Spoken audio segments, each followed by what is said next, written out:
Hey, Terry. Hey, look at my background now. I got a cool background. Yeah, you're nice. Yours is really nice. Yeah, you have a nice one. We are now live streaming on YouTube, so that's Okay. Thank you. Yep. So that all should be up and working, and hopefully Terry Stanowski will be here shortly.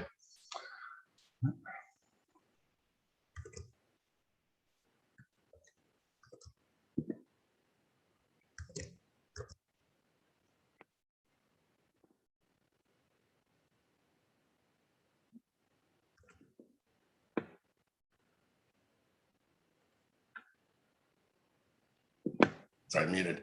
After he gives us his provocative talk, a Sunday morning talk, you'll show people around the gather town. That's all right. Is that correct? Yeah, okay, that's the intent, and that'll be more of a social event where people can hang out and chat and meet new people and meet people that you haven't seen in a couple of years. So yeah, well, I mean, this is really. I mean, I wish that we're doing this social event not in virtual environments, but in a real. We all wish that as well. Anyway, next. But yeah, we're doing as best we can.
For anyone who's just joining us, we are still getting things set up and running. We hopefully will be starting on time in a few minutes.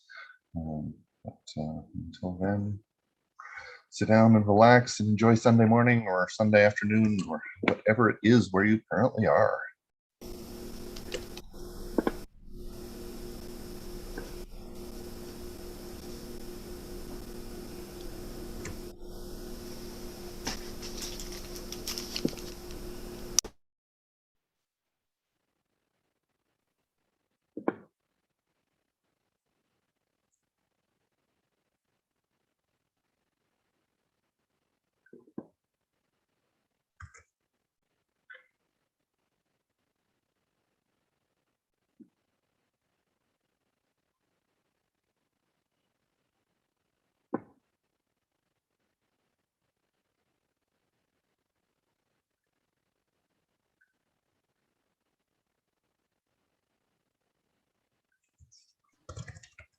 I see that Tim has gone to the bats here.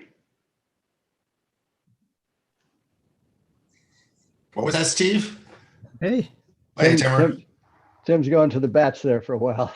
Now he's back. There he goes. Yeah. Oh, yep. Bats. Yeah. Hey. Hey, Terry. I'm kind of curious where other people, I recognize a bunch of people like from Emre's coming from Germany. There's a bunch of people from Zurich. Timmer, you're in Maryland. Yep, I'm in Maryland. Although that's a background is from Telluride. Terry's in Waterloo. Oh, Andreas, where is Andreas now? Is he in the US or? is he in Telluride? Andreas is in Baltimore. Will be in Baltimore. Telluride next week. Nice. Jens is in Sweden. Cornelia is in Maryland. Steve is in San Diego, I guess, right? That's right. Yes. Rodolph is in Cambridge. Hey, Toby, this is Guido. I'm in Lake City, Colorado. I don't know if you ever made it there on your way to Telluride. Lake City, no, north of Telluride. It's 28 miles due east, but it's a 3.5 hour drive because you got to go so Oh, far I see. around Across the. No, if you look at my picture here, it's up the valley there. Or which way is up the valley? No, up the valley. Up the valley and over the pass. Yeah, I think. Yeah, roughly to your right and towards me, if that makes sense. Yeah. Over that pass to the left. Yep, you got it. Oh, Terry's here. Cool. How many of us are going to actually be in Telluride? Well, I'm Very small I'm number, I going think. next Saturday. Is Malcolm going? And Malcolm, Yes. yeah, is on the way. Yeah, I think he's leaving either today or tomorrow, taking the whole family there to stay for a week or so. Very expensive though, extremely expensive with their Oh, dog. come on, Toby, not that bad, you know. I mean, yeah, very expensive compared to 5 years ago. $1,000 a night. What? $1,000 a night. Hey, Toby, I'm staying in Mountain View, and we're paying like $190 a night for a. You don't have a dog. I don't have a dog. Yeah, that's the problem. All right, looks like our speaker is here and we can get things going. I'm going to start the recording. All right, so welcome everyone to the opening event for Telluride 2021. Sunday, this is a pretty relaxed event, but we're going to start with Terry Sinowski giving us a history and overview. And then after the chat here, we're going to switch over to Gather Town, which will be more of a sort of a relaxed social event. You can chat and hang out and meet people and chat with people you haven't seen in a few years. But that's the plan. So I'll turn it over to Terry Sinowski. And Terry, we should ask Terry, do you want or mind or care whether this whether your presentation is streamed on YouTube also? No, I don't mind. So yeah, go right ahead. Okay, cool. Thanks. thank you for checking that. Yeah, so, well, first of all, it's really great to be back, if only virtual. And it's a little bit early here for a barbecue. It's like 8 a.m. here in California, but that's okay too. Okay, so here we go. Let's start with Telluride. Okay, well, here is what it would be like if we were in Telluride right now. Everybody can remember who has been there before, how beautiful it is. But this is breathtaking, and this is up the trail going up to Bridal Falls. There's a power plant there, which I think is one of the very first hydroelectric power plants in the U.S. Maybe Toby knows for sure. And this was actually something that his father, Carver Mead's father, was involved in. Carver Mead's father was a very early electrical engineer who put hydroelectric power plants on in the U.S. And so, the other thing about Telluride is I think this is the first DC power plant. Isn't that right? No, I think so. Yeah, Yep. one of the first DC supplies. Yeah, first DC, literally. In other words, Telluride is a remarkable place, just from the historical point of view.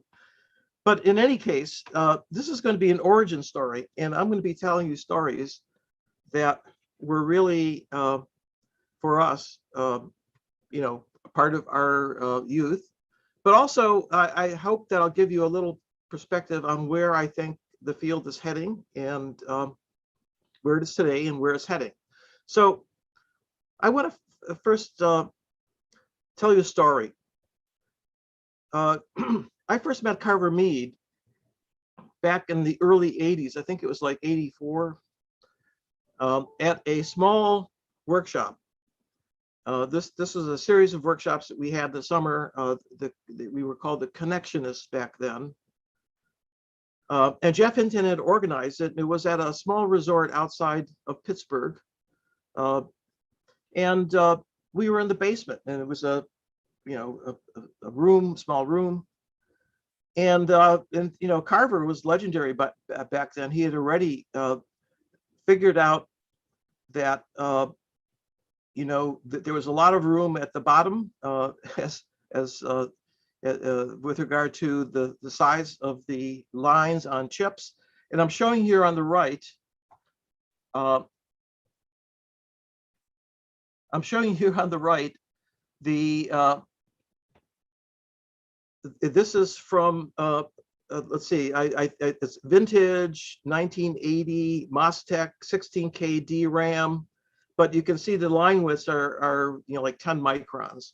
And Carver Mead realized that there was a lot of room there to shrink because of the fact that it became more favorable as you got smaller line widths in terms of the voltages and the power and the number of transistors that you could pack in. And he was the one who actually coined the term Moore's Law. Moore had the data. It was Carver who had the insight. The other thing that I really remember about that meeting was that there was a supercomputer convention of all things, right, in the big hall above us, which was, this is where they had these big events.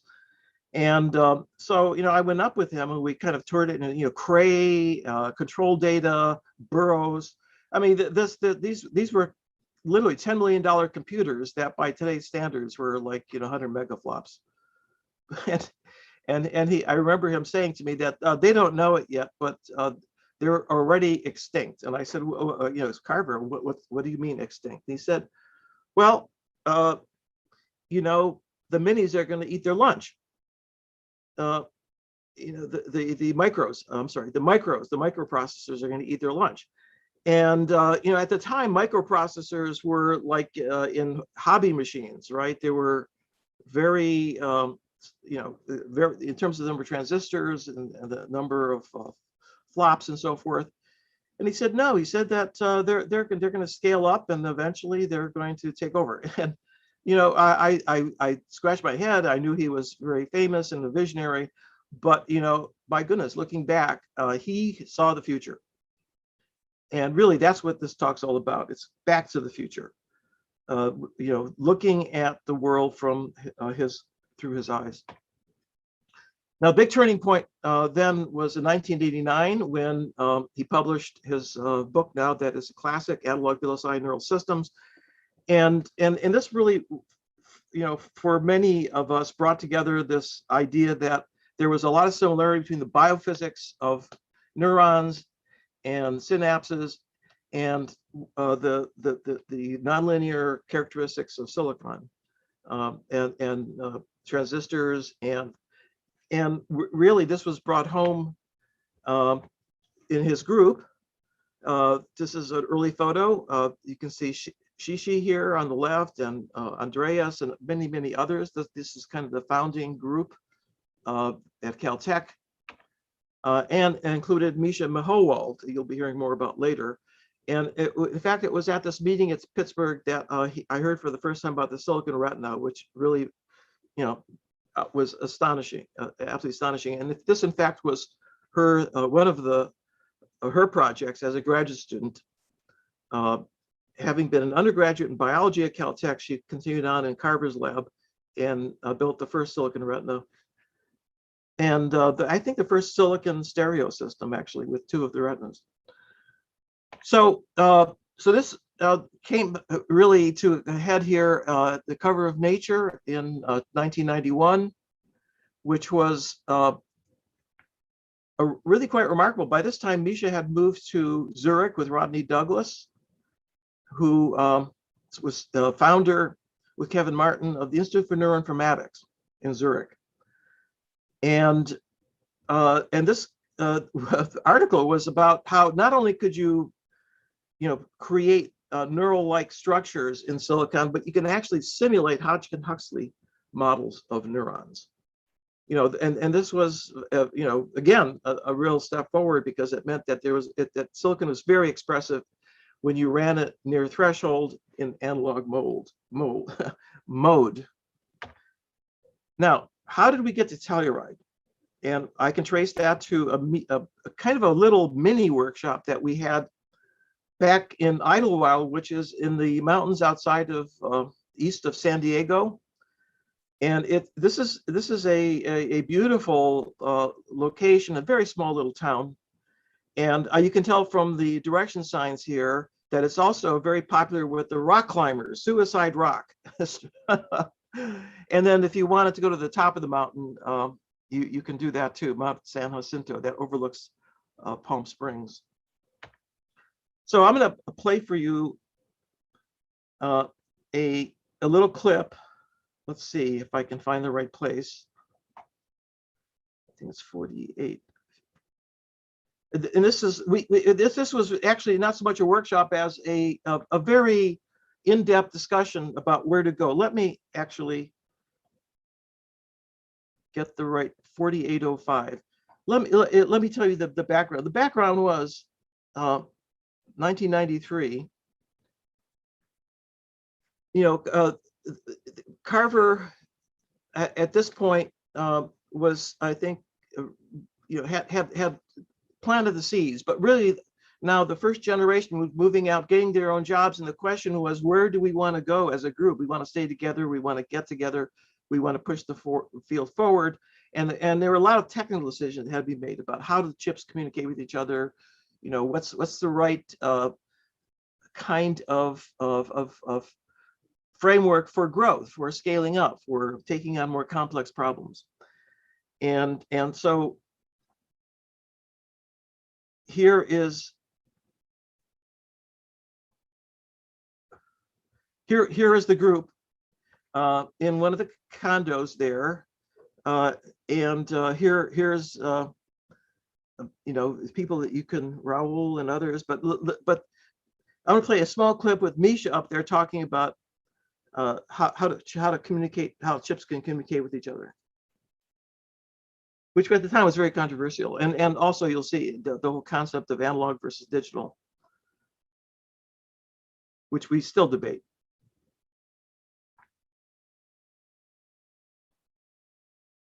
I think it's not playing actually, Terry. I see just the slide sort of view. Okay. Somehow not playing the video, or okay. So oh, I see something. you've got the Bill Gates effect. Yeah, unfortunately, I'm going to restart the program. Yeah, this is the circle of death here. Okay, let's start over again. Sorry about that technical snafu. It's not your fault. No. This is unfortunate. Oh boy, I have to go. Let's go back to. You have to share the sound too, right? When you share the screen. Yes, I will do that. You can hear me, right? Mm-hmm. Okay.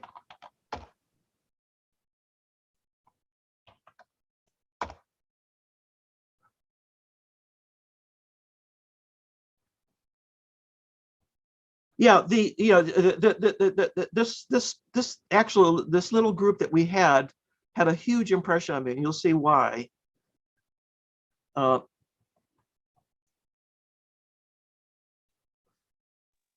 Hopefully. Okay, here we are. We are back, and We don't see your screen. no, yet. I haven't shared it yet. I have to Okay. reshare it. This whole thing has to be unwound and then get back to where we were. Back to the PowerPoint. Okay.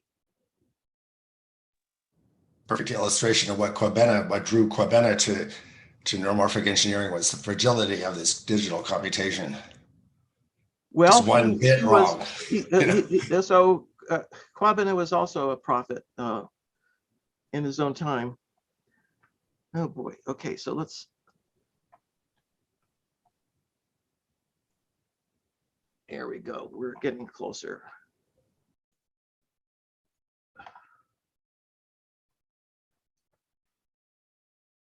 Yeah, I think that things are changing. In fact, I'll just give you a preview. We're gonna at the very end, we'll come back to the future, and okay.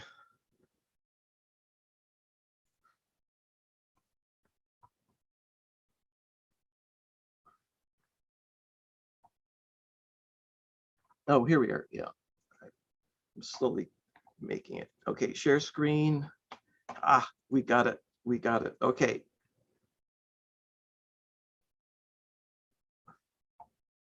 Okay, you should at this point see something.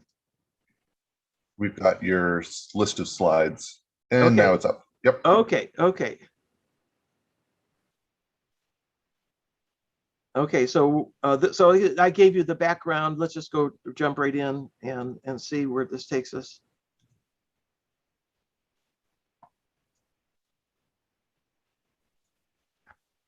Well, I guess it took us right back to the same frozen. Oh boy, I can't believe this. History repeats itself. We can get a link to that. I believe that video is on YouTube somewhere. We can link to it. Yeah, okay. Actually, I think this is something that should be done offline, because I can summarize exactly what we discussed, because it was mainly of historical interest, but also poignant, and for the reason that you'll hear in a moment.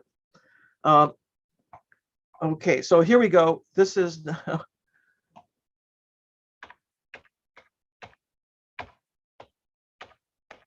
okay. So here we are.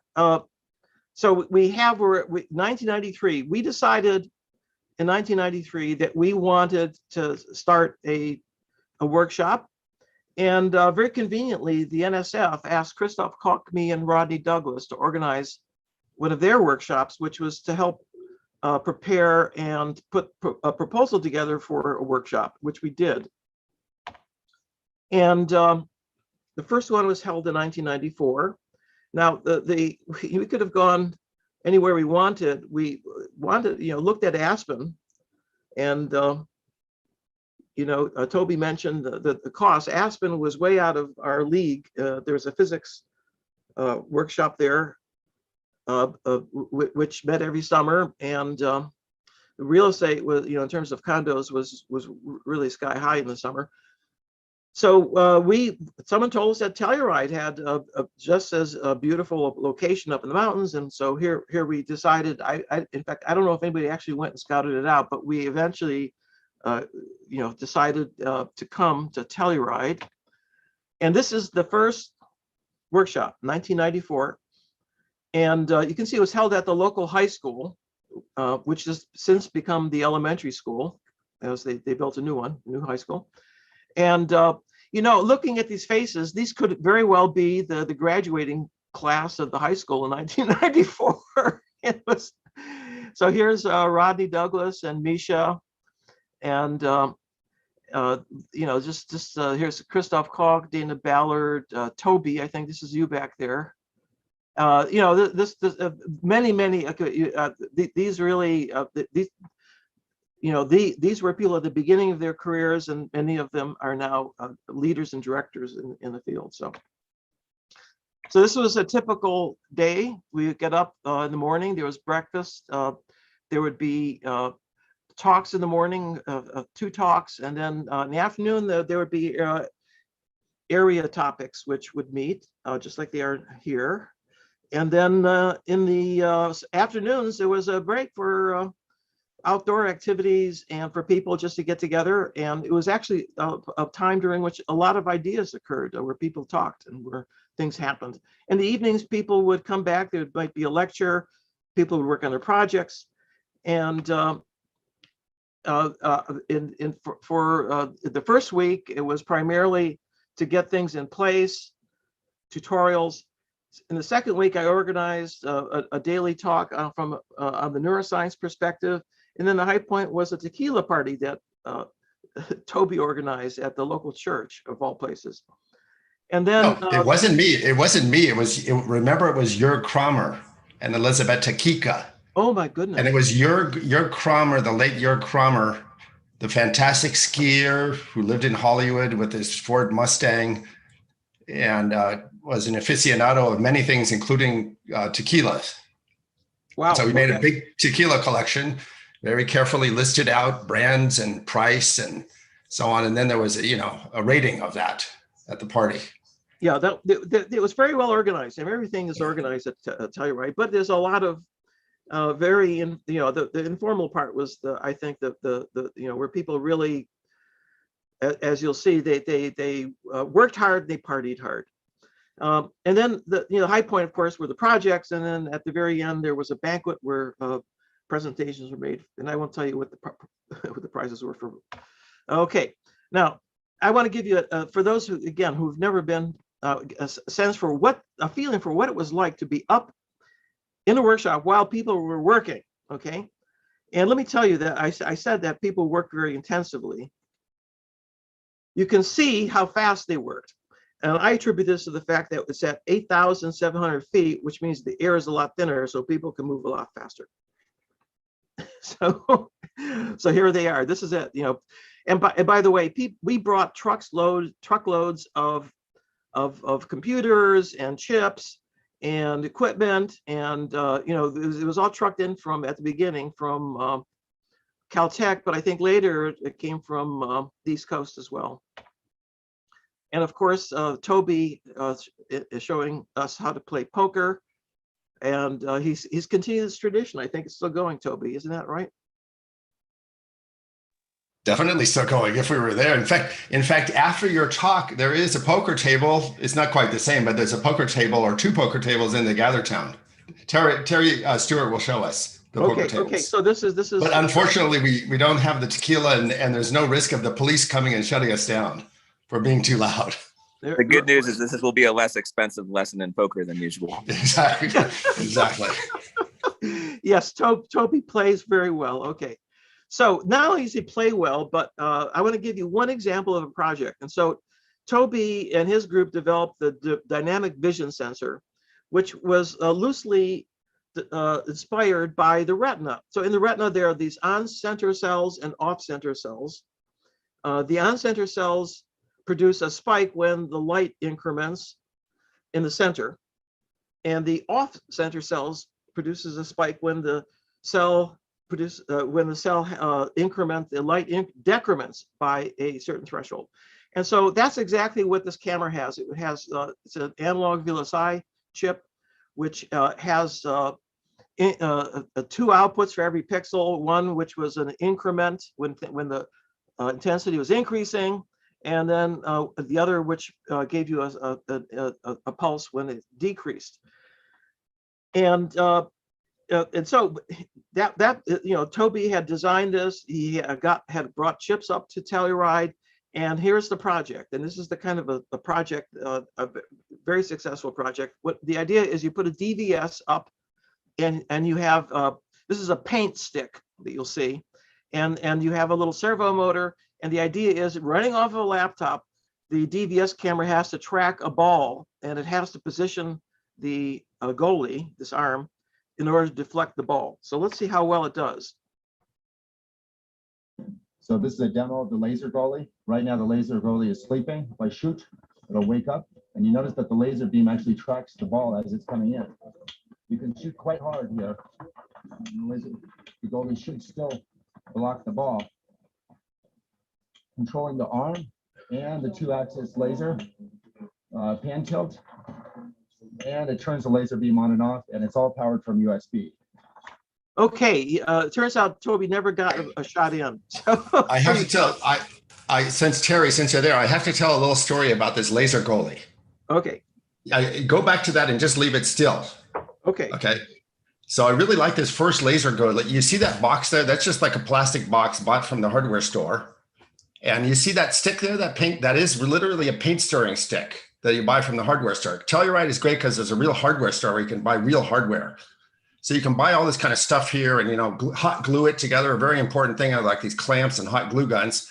But actually that year, the whole purpose of this second generation goalie was to make it a stereo laser goalie. See, it says stereo vision.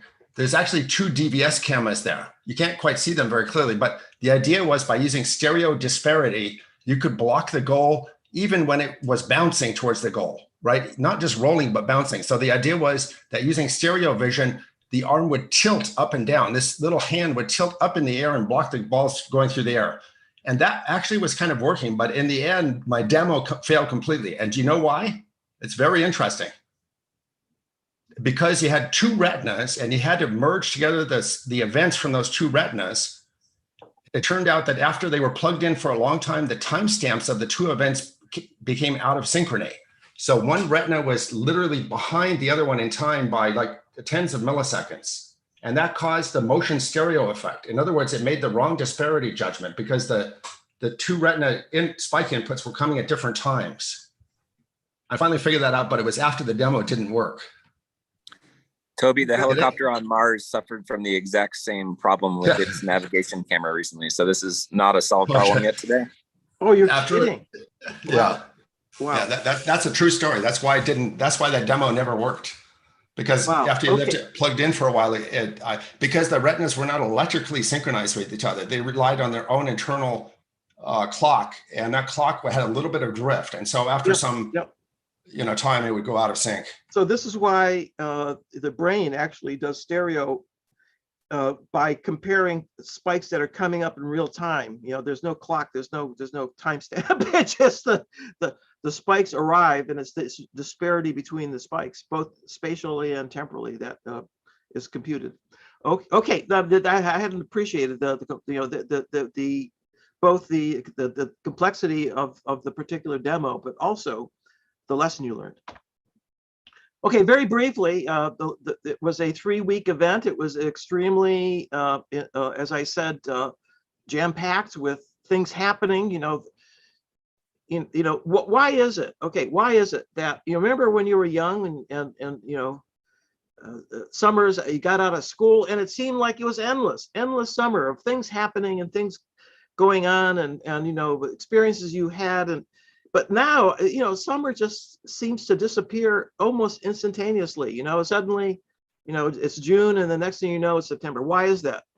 Well, I think it has to do with the fact that you measure time psychologically by new experiences, right? If you've never had a particular experience before, whether it's playing baseball or whether it's putting together a soapbox derby car or whatever, then that really your brain really has to incorporate all of that, and that takes psychological time. But if you've already done it before and it's just basically doing more of the same, you basically it's just everything elides to a one event, the summer. Okay. 26 years. This is a record for NSF. It's the longest going workshop. And they continue to fund it about 100,000 a year. But in fact, we were able to support about twice that with help from sponsors. Over that time, 2,000. These are in person, 26 in person years. We've had 2,000 people, typically 100 per year, 30 students and postdocs, and 70 faculty and assistants. And if you just think about that, 2,000 people have had this summer imprint in their brains and are out there working and helping to support the vision that Carver had. Where do they come from? Well, not too surprising. 2/3 have come from the US and about 1/3 from the rest of the world. There's about 20 countries that are represented. As you can see, about 10% from Zurich, I think mainly from Zurich, from INI. And now I want to get back to the future. And you can see the future is a little fuzzy here. So now we're not talking about things that we know for a fact, but things that we are extrapolating into the future. Out of distribution, it's now called in AI. Well, there was, the neural information processing systems meetings have been going on for even longer. They actually came out of work of the Hopfield era in the 80s, early 80s, and without giving it was a parallel history in terms of the meeting getting more and more popular as the neural network revolution took hold, and that continued. But there was a singular event that took place at the meeting in 2012 in Lake Tahoe. By the way, it took place at a casino of all places, Harrah's. And, it made a lot of sense. I mean, after all, there's a lot of random numbers, in terms of noise and so forth that we work with. But there was a paper that was given by Jeff Hinton's group on applying deep convolutional networks to ImageNet. And it was the first application where there was I think 20,000 different types of objects in images, and about 20 million images. It was one of the largest image databases at the time. And what he showed was that you could reduce the error in the field of computer vision by 20%, where typically it was about reducing it by about 1% per year. So this really changed machine learning and computer vision, machine learning. Now it turns out AI. And it was also what was also remarkable at the meeting was that Mark Zuckerberg showed up from Facebook, and my God, what was he doing there? Well, he was at a panel discussion in deep learning, and in fact, it not only filled the room, but we had to broadcast it to all the other rooms. Thousands of people wanted to go to hear Mark Zuckerberg. And why was he there? Well, he was there to announce that he was starting an AI group at Facebook, and Jan LeCun was going to be the first director. So jump forward now. I took this off the internet just a couple days ago. One of the first harbingers of spring is when flowers start sprouting, and in our field, these are startups. And apparently there are 37 startups in neuromorphic engineering. And here is the geographical distribution. You can see that the size of the circle represents how many of these the US and here in Europe seem to be the hotspots, but there are many other countries that have, and states that have burgeoning startups in this field, and that's a good sign. But let me just be cautioned that something similar happened back in the 80s. There were a lot of startup neural network companies as well, and eventually those companies got melded into bigger companies. But it really was it is a good sign that there's a lot of activity and a lot of interest and a lot of energy going into the field. So I've already introduced NeurIPS as a turning point. That's 2012, and I just want to give you my take on what I think has been happening, had happened back in the 80s. Computers were, standard candle was the VAX computer, which was basically one megaflop machine, 1 million operations per second, which is actually, for that era, was really quite a lot. But it was, by today's standards, right, it was pathetic. And when you have a machine that can only do 1,000 operations per second, basically you get the most out of it by programming it. And so every AI application was basically a custom program that was designed to take advantage of von Neumann architecture, right? I mean, it was very, it was labor intensive. and you needed a different the domain expert for every single application, because you had to take advantage of the knowledge of the programmer. Now, back then, learning was kind of our holy grail, and the idea was that if you had enough data and if you had a learning algorithm, that this could be applied to any problem. But unfortunately, because the limitations, we could only very small networks could be simulated, and it was all simulated on digital computers, so we were again at a disadvantage. But the idea, though, was that it was compute. This is log compute cost here, very compute expensive. But over time, as we know, Moore's law marches on, and with exponential increases in the amount of compute power that's available, at some point, it became cheaper to actually learn and solve problems rather than program. And of course, that's continued. And so now it's all about scaling. And this is really I think, what we didn't appreciate. We didn't know what would happen when we scaled up these networks. They had one layer of hiddenness back then. Now they have, hundreds and thousands of layers. And what we now know is that the more layers, the better, the more units, the better, the more parameters, the better it is, and more data you need. So, but of course, all of the programs that people wrote back in the early days in AI, which were all, based on von Neumann architectures, didn't scale very well, right? It's hard to map them onto a large-scale parallel architecture. Because we were inspired by the brain, nature was there way ahead of us in terms of scaling, and way ahead of us in terms of being able to use a lot of small processors to be able to take the problem and distribute it over, billions and billions of processors. And of course, that's continued. And so now it's gone to the point now where the latest, and I may already be out of date here, the big programs, in natural language processing now have on the order of, literally hundreds of billions of parameters, right? Synapses, probably up to 1 trillion, which is, and it's still pretty small compared to, the nature. The human brain has on the order of 100 billion neurons and about 1 million billion synapses. So we're still far from that, but it's remarkable, because it looks as if, the bigger the network, the more the layers it has, and the more capability it has, and it's continuing, and it's going to continue. But now what's happened is really quite remarkable, is that it's gone into the hardware. And so now there's 200 companies out there that are building digital machine learning chips.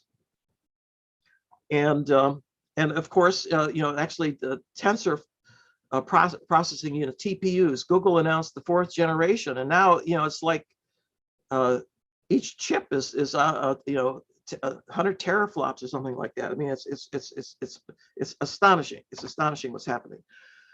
Okay, well, I want to go back and just remind everybody that where this all started, that the idea, the inspiration came from the brain, but it was really these pioneers back in the 80s, and in particular Misha, who had this vision about how nature could really help us find the way. In fact, I keep telling my friends in AI that, look, the only existence proof that any of the problems, the holy grails in AI, which was, going from, speech recognition, natural language translation, the only existence proof was that the brain actually could solve the problem. Nature figured out a way to solve the problem. So let's take a look at the brain. And this is really what motivated us back then. But there is a prize now, you're going to be hearing about it later, that has been going now for 2 to 3 years for the best over the last year, whose research in neuromorphic engineering really has made a breakthrough that we deserves this prize. And now you'll hear, in fact, we're going to expand it this year to include prizes for the best thesis. Okay, here's another big turning point, and this occurred back in 2013. This is then President Barack Obama revealing in the East Room his signature science and technology grand challenge project, right? And every president likes to have one of these. You know, Kennedy back in the 1960s had Man on the Moon, and then Nixon had the war on cancer back in the 80s. And then, of course, the Human Genome Project, which was in the 90s. And so here it is, the BRAIN Initiative. And by the way, BRAIN here is actually the acronym. You can see brain research through advancing innovative neurotechnologies. And the key here is are these two letters IN, innovative neurotechnologies.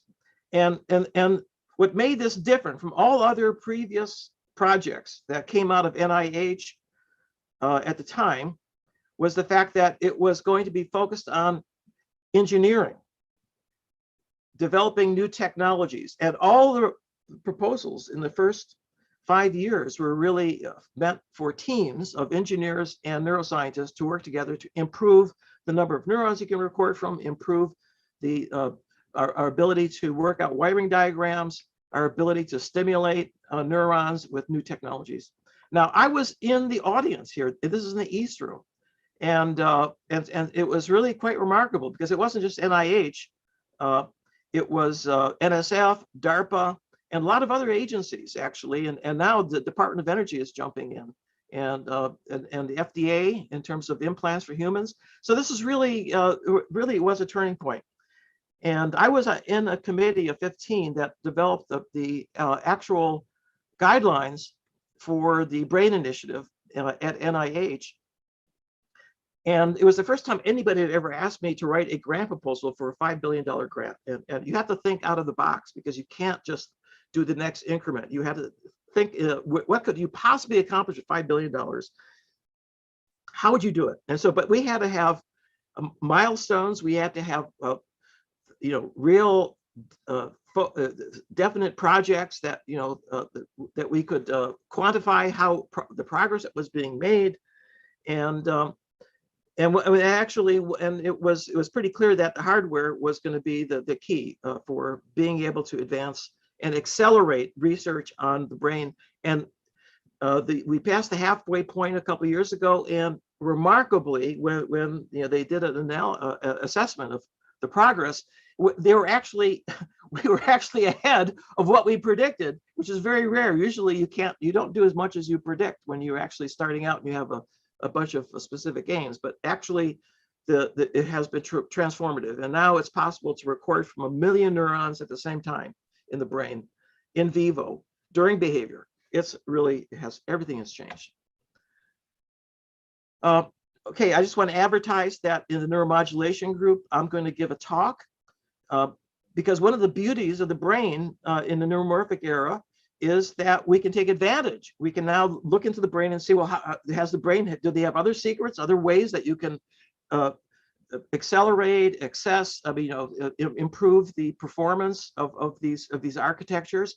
And one of the things we know about brains is that in addition to having a very complex network, which you spread the activity over, many parts of the brain and many different,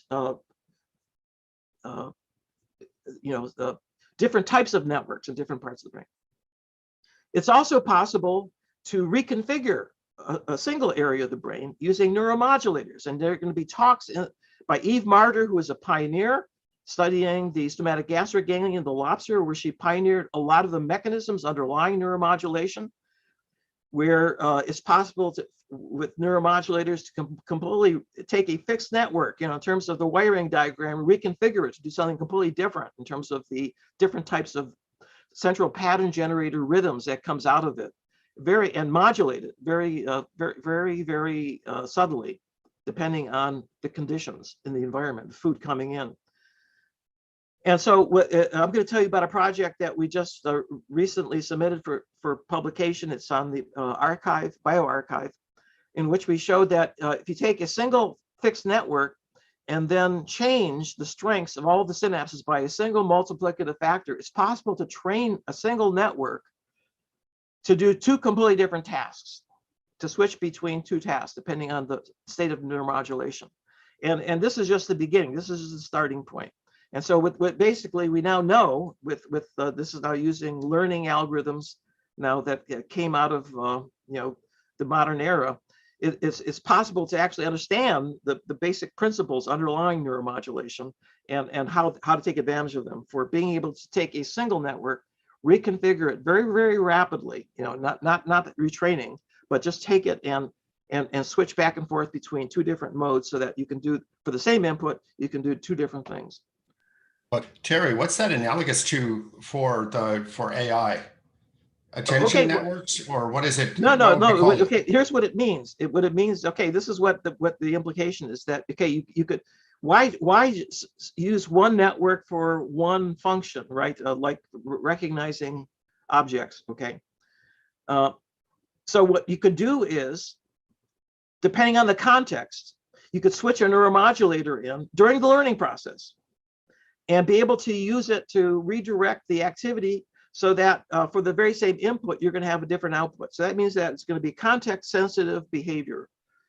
And you can switch very rapidly. And in fact, it turns out, I'll give away the punchline. It's not just, two here, but it's multiple. If you can do this spatially, like only 10%, you can do the same thing.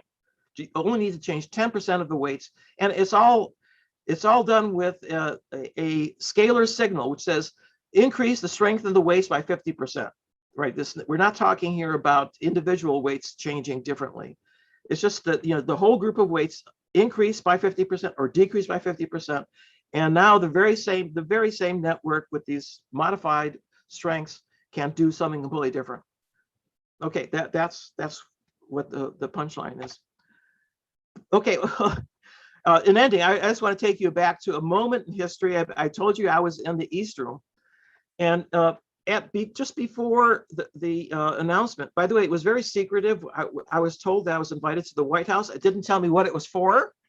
It just said that the president's going to make an important announcement, and I kind of guessed because I was involved in getting the white paper to get to the Office of Science and Technology Policy, and so involved in that effort, because there were like 12 different projects that the president was considering. He was considering, one of them was from NASA to get an asteroid into the orbit of the moon and to then study it, mine it, figure out what the next step would be to expanding into the asteroid belt.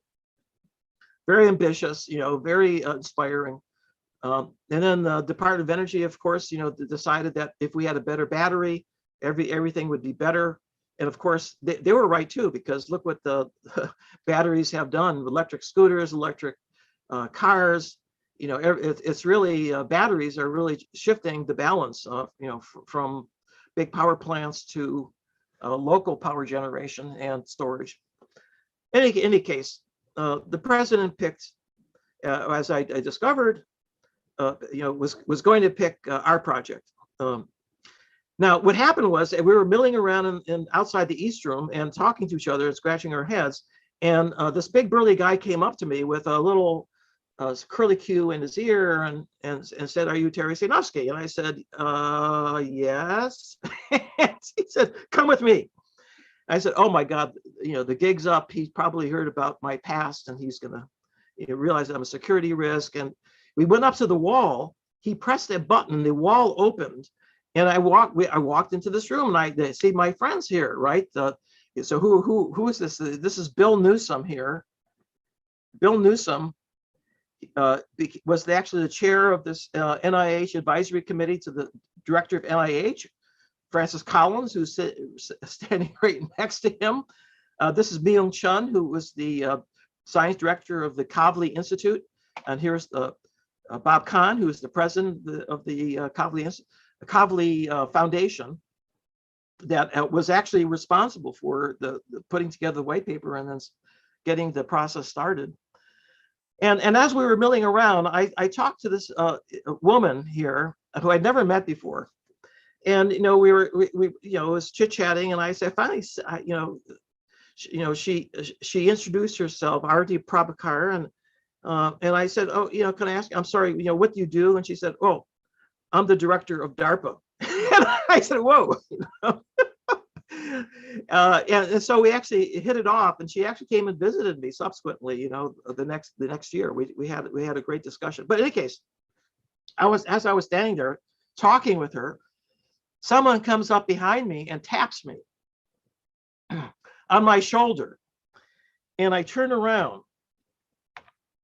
Oops. Unfortunately, I don't have the, let's see, do I have the slide? Oh, okay, I don't have the slide, but in any case, the, I turn around and there is Barack Obama, and he in person, he is much taller than he looks.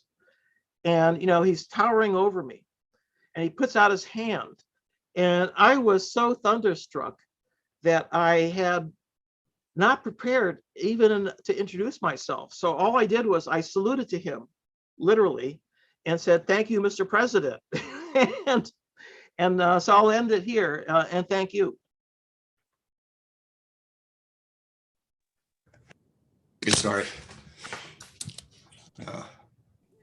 Yeah, I wonder what would have happened, Terry, if back in 1995, you think about it, in 1995, you put the ImageNet breakthrough, but for me, it all started with Jan LeCun when he was building his little CNNs for character recognition, but much more interesting than that, when he was doing end-to-end learning on this little outdoor vehicles around 2000, I think it was around 2005. Yes, I remember that. He was in this project with Bell Labs, and they collected data with a human driving by remote control an outdoor car, and they collected video data, and then they trained a CNN to steer, to generate the same human steering commands. And they very convincingly, I don't know, it wasn't good enough for production, but the car could drive itself around in natural environment, avoiding obstacles. And we only replicated that in Telluride like 2 years ago, the same end-to-end learning experience. But if we had gotten together more strongly with the people that were doing the early AI stuff by CNNs, especially Jan LeCun, who has a taste for hardware, I'm convinced that this whole field of neuromorphic engineering probably would have made a lot more progress if we had more tightly integrated with this field of, yeah, I don't know if I may be incorrect. Tobi, I remember that very, very clearly, and you're absolutely right about Jan. He was a real engineer. He really built things. And I think that it was also very much in the spirit of Telluride to build things and actually to get them to work and learn from them, because obviously these are still toy projects that were proof of principles. But Eugenio Colurciello worked with Jan and Fabret, and they arguably built the first reasonable DNN architecture in FPGA than everybody else. That was like half a decade before anybody else had the idea to build an accelerator, right? So they did connect to us. I mean, and in fact, we had him at Telluride, Terry. Remember when Jan came at Telluride and gave a demo on the FPGA using a little camera running in real time? That was Jan coming. Jan never came. It was such an impressive, moment. And Jan really, if you know this, but Jan actually, for his PhD thesis in France, actually came up with a version of backprop. And I met him for the first time at a meeting in Les Ouches, which is a physics summer school. And it was really, he was Boltzmann days, right? This is Boltzmann machine learning. And, and he told me about what he did for his thesis. I said, that's great. You have to come and visit us. And he eventually became a postdoc with Jeff Hinton, and went to Bell Labs, worked with Larry Jackal, in that group at Holmdel. And, it was an exciting time. I have to say that, we were all swept up, because but we of course didn't appreciate, the difficulties of some of the problems that we were to face. And by the way, could we have accelerated things? I don't think so. I think you have to wait for the right timing. The timing has to be right. And I think actually the punchline of my talk really is that the timing is right. This is the moment. And, with all these startups, right, and a lot of companies like Intel, right, making big investments. And why? It's really obvious. It's all about scaling. It's all about the fact that with neuromorphic is a natural way to scale and come up with relatively inexpensive hardware that you could disperse in edge devices. And so that's what's going to happen. I think that's going to unfold over the next decade. And this group has been, I think, the leading the charge in terms of getting and not just creating the technology, but actually showing how it can be implemented and integrated into devices in the real world. Excellent. Kinda Well, on curious. that note, or Yeah, did so- you want to continue yeah, the yeah. conversation, Toby? Yep. Yeah, no, go ahead. Thank you, Terry. That was cool. Thank you. Great. I'm not sure what Chi-Chi's going to talk about tomorrow, right? Chi-Chi, what are you going to do? Don't worry, I have plenty. Plenty. Yeah, she has plenty of cool stuff to talk about. Huh? It's lovely because I can then continue from Terry's presentation. Talk about the real Yes, problems that nice. we face in Yeah. neuromorphic engineering. So Maybe Terry, more. Terry Stewart, you're going to now give us a little guided tour of the Gather Town, right? Is that the Sure, idea? Or does yes. anybody have any comment? Please, if there are any comment or anything right now, I'd love to hear from, especially people that are younger than us. Yeah, you know, for those who, especially if you've never come to Telluride, you have to understand how special the feeling was. The feeling was that, you know, we're doing something that nobody's ever done before, number one. Number two, that this is something that could have a really big impact on the world. And I remember I always introduced, as the president of the Neural Information Processing Systems Foundation, you know, the foundation formerly known as NIPS, that you know, it never occurred to me, you know, 20 years ago when I, you know, addressed this group at one of the NeurIPS meetings, that I would be standing up here and addressing 13,000 people. You know, that was our last in-person meeting. It was at Vancouver. And he said, what I didn't appreciate was that it would take 20 years. In other words, the You expected timescale 13,000 in what, 2 years or something? No, what Or happened what? was that after 2012, things went up exponentially. We went from a couple thousand people, literally every year, it increased 50 to 60%. And it's still, in fact, in our online meeting in 2020, we had 26,000. Well, you know Yeah. what Jeff Hinton is reputed to have said, right? You know, about deep learning, right? What did he say? You know, a little bit of algorithms and a lot of data, and thank God for Intel. You know, No, you know, that was it's- before NVIDIA. That's before NVIDIA came along. You know, I don't know Yeah. if you've bought a GPU recently, but the price has shot up by a factor of 2 and 3. Yeah, Yeah, that's I just mean, short term from Bitcoin. It's well, I don't know. I mean, there's a market out there. There's a huge market that is increasing, probably will continue to increase. Yeah. But nonetheless, there's you know, hardware is really where the future is. This is really where the future is going to take place. It's you know, algorithms over those 20 years.